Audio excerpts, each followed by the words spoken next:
Hello everyone, welcome back to this channel. In this video, I'm going to show you how to add square wave transition on CapCut apps. Now let's get started.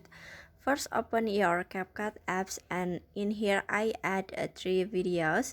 So if you wanna add square wave transition, so you just click on the box white icon, this one, click on it.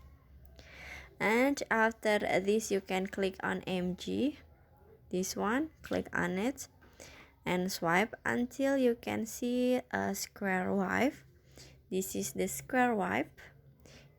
You just click on it, and after this you can set the duration for the transition, so you just swipe left or right this icon, and after this you can apply this transition effect to all videos, so you just click on apply to all.